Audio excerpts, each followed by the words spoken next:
సుమన్ టీవీలో మీ business promotions కోసం ఈ కింది నెంబర్ను సంప్రదించగలరు.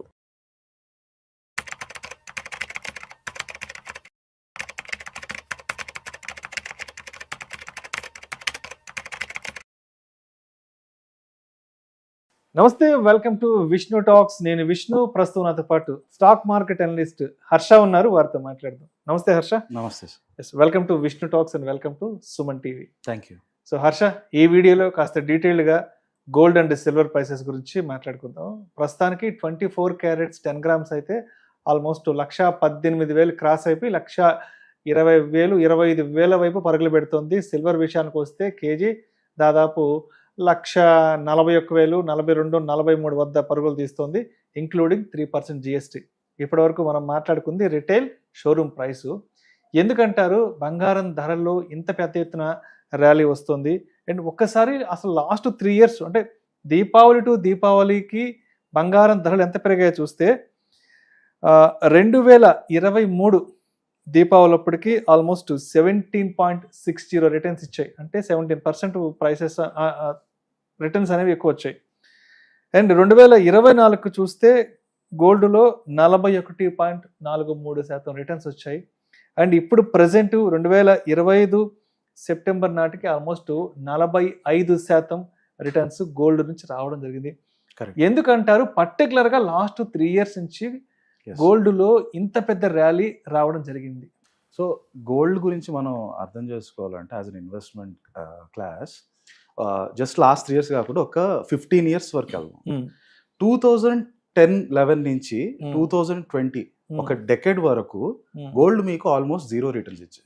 లాస్ట్ 1 ఇయర్ గా మనకి స్టాక్ మార్కెట్ ఎలాగైతే 0 ఇచ్చిందో 2010 నుంచి 10 సంవత్సరాలు ఆల్మోస్ట్ గోల్డ్ 0 రిటర్న్స్ ఇచ్చాయి.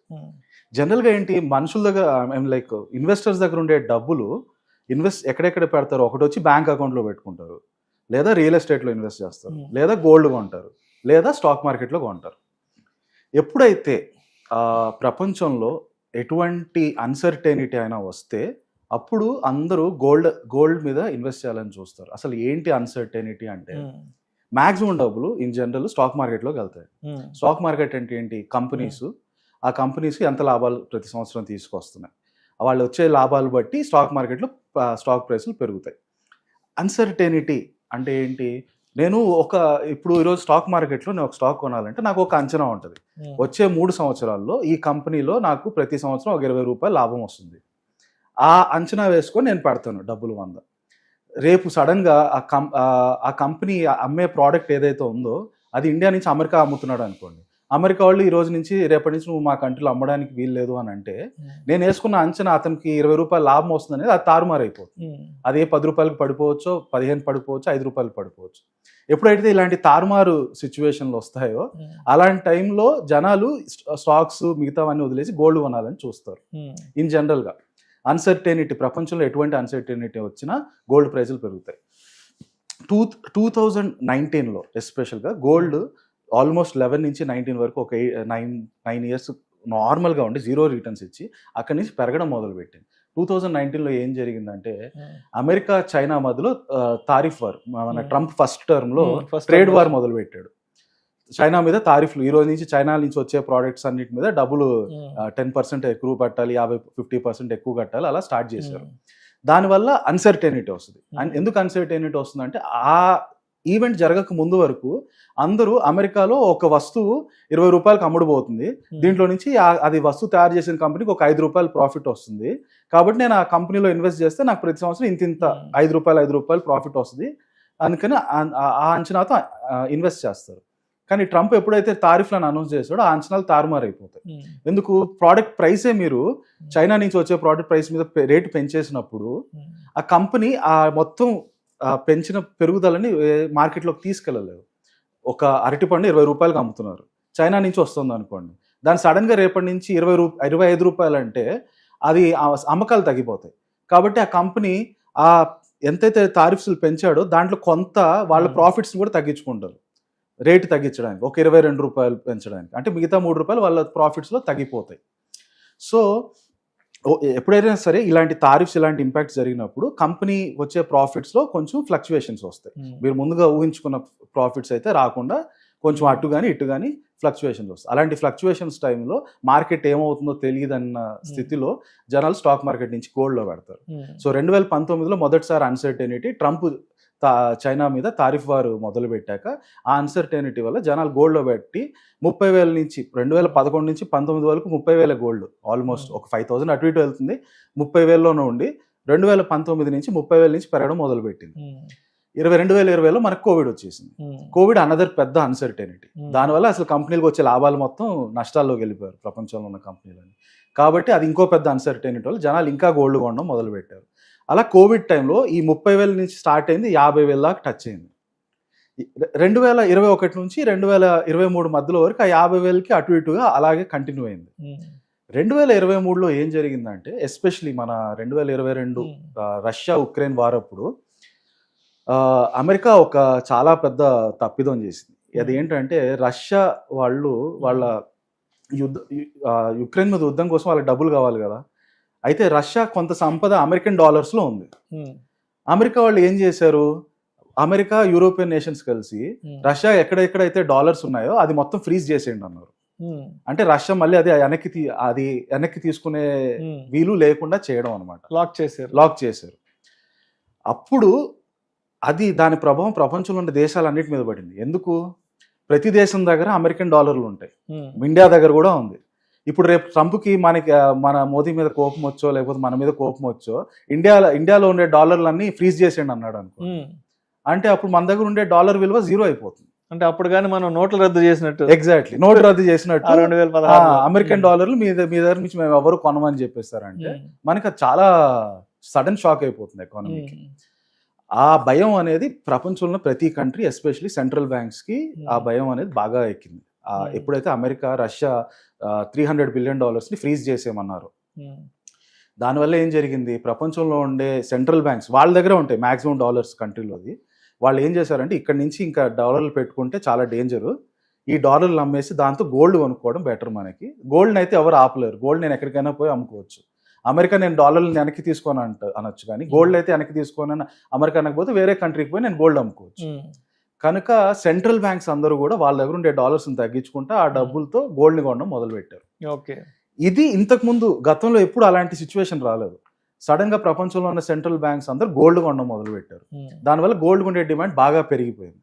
అది ఆ 2023లో 50,000 దగ్గర నుంచి ఈ రోజు 120,000 దగ్గర రావడానికి biggest driver in the market. So అసలు 2015 నుంచి దీపావళి టు దీపావళి నిఫ్టీ ఎంత రిటర్న్స్ ఇచ్చింది, అదేవిధంగా గోల్డ్ ఎంత రిటర్న్స్ ఇచ్చిందో చూస్తే 2017 దీపావళి నాటికి నిఫ్టీ 17.63% రిటర్న్స్ ఇస్తే గోల్డ్ 1.15% రిటర్న్స్ ఇచ్చింది. అదేవిధంగా 2018 దీపావళి నాటికి నిఫ్టీ 4.45% రిటర్న్స్ ఇస్తే గోల్డ్ అయితే -4.93% రిటర్న్స్ ఇచ్చింది. అదేవిధంగా 2019 దీపావళి నాటికి నిఫ్టీ 9.7% రిటర్న్స్ ఇస్తే గోల్డ్ 22.68 ఇచ్చింది. అంటే 2019లో ఆల్మోస్ట్ 22% రిటర్న్స్ ఇచ్చింది 2019లో. కరెక్ట్.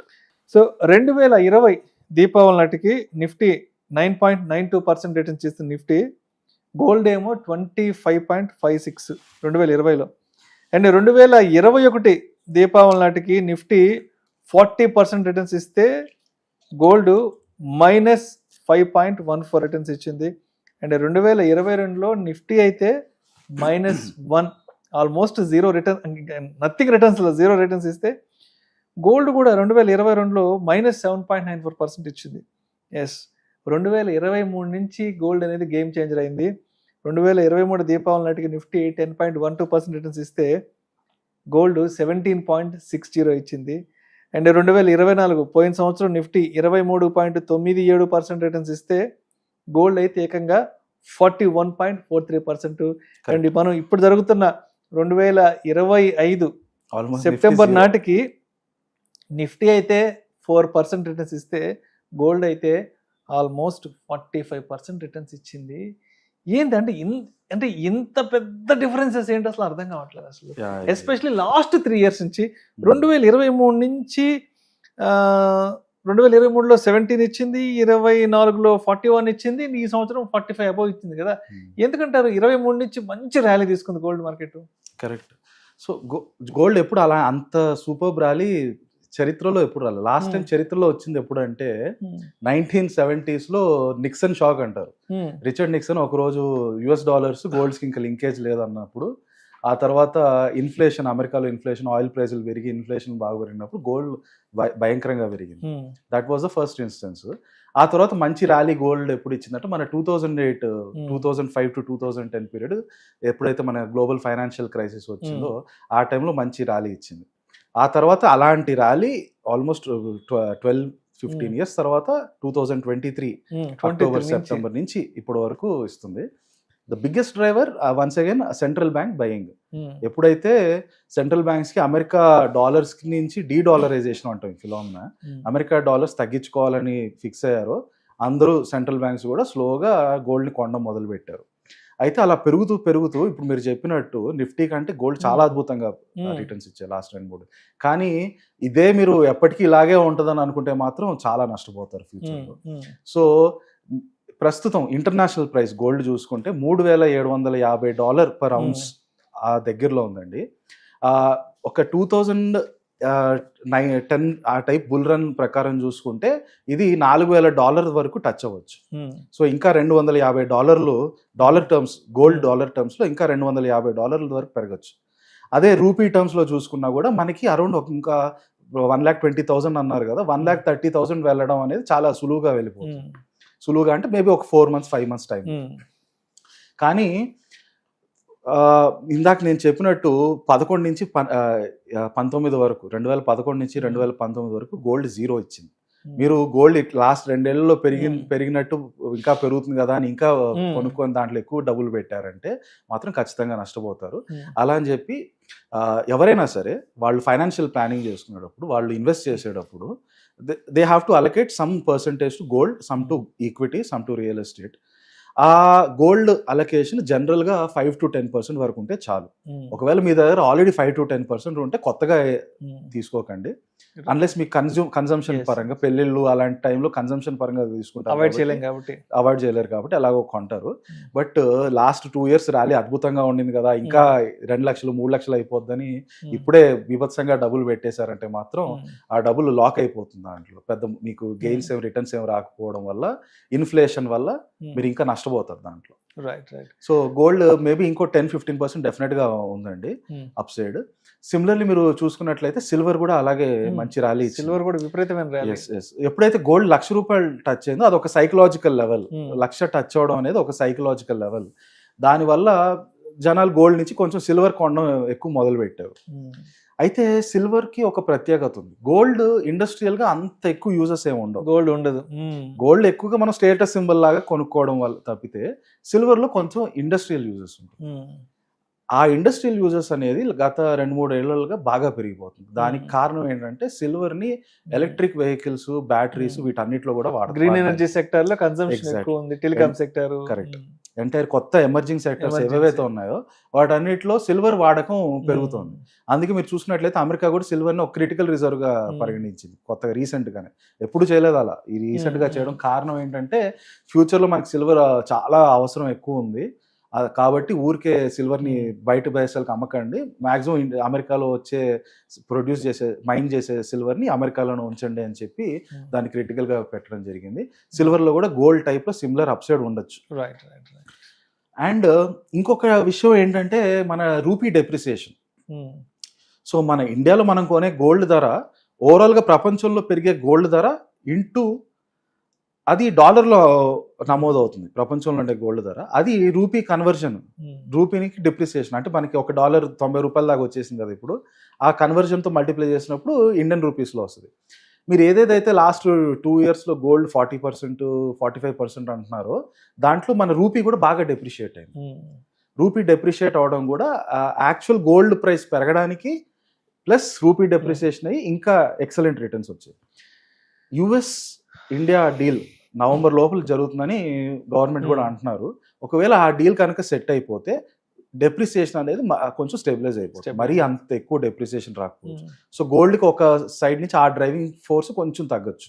సో డీల్ మాత్రం ఓకే అయితే కొంత ఎస్ డెఫినెట్ గా కిందకు వచ్చే కిందకు వచ్చే అవకాశాలు ఉన్నాయి. కిందకంటే మరీ ఎక్కువ రాకపోవచ్చు. గోల్డ్ ప్రైస్ అలాగే స్టేబుల్ గానే ఉంటది కాబట్టి ఈ డెప్రిసియేషన్ ఒక 5% డెప్రిసియేషన్ స్లో అయిపోవడం వల్ల ఒక 5% కరెక్షన్ జరగచ్చు at max. At the same time central banks అయితే ఎప్పుడైతే ఈ కొనడం మొదలు పెట్టారో అప్పటి నుంచి లాస్ట్ 2 years లో 40% 45% రిటర్న్స్ వచ్చాయి. సెంట్రల్ బ్యాంక్స్ ఎప్పటికీ ఇలా కొంటూ ఉండరు. అది వాళ్ళు ఎప్పుడైతే కొనడం అనేది కొంచెం స్లో అయిపోతుందో అప్పుడు మీ గోల్డ్ ప్రైస్ కూడా స్లో అయిపోతుంది. చైనా కూడా విపరీతంగా ఉంటుంది. విపరీతంగా ఎస్. సో సెంట్రల్ బ్యాంక్స్ కానీ చైనా కానీ ఇవి చైనీస్ సెంట్రల్ బ్యాంక్ బేసికల్ గా ఈ సెంట్రల్ బ్యాంక్స్ మన ఇండియన్ సెంట్రల్ మన ఆర్బీఐ కూడా భయంకరంగా కొంటున్నారు. వీళ్ళు ఎప్పుడైతే కొనడం స్లో చేసేస్తారో అది ఎప్పుడు స్లో చేస్తారు, వీళ్ళ దగ్గర ఉండే డాలర్ రిజర్వ్స్ కొంచెం వీళ్ళు అనుకున్నది ఇంతకుముందు బాగా ఎక్కువ ఉండేది, అది తగ్గిపోయి గోల్డ్ రిజర్వ్స్ ఒక లెవెల్కి వచ్చేంత వరకు కొంటూనే ఉంటారు. అది ఎప్పుడైతే ఆపుతారో అప్పుడు మీ గోల్డ్ ప్రైస్ పెరగడం ఆగిపోతుంది. రెండోది యుఎస్ ఎఫ్టీఏ డీల్ వల్ల మీకు ఎక్కడైతే ఈ డెప్రిసియేషన్ కరెన్సీ కన్వర్జన్ లో వచ్చే లాభాలు అది కూడా కొంచెం స్లో అయిపోతుంది. సో మేబీ ఇంకో 10-15% అయితే డెఫినెట్ గా పెరుగుతుంది గోల్డ్. ఆ పైన ఎంత పెరుగుతుంది అనేది purely based on central bank ఎంత కొంటారు అనే దాని మీద ఉంటుంది. Thank you so much Harsha. Thank you sir.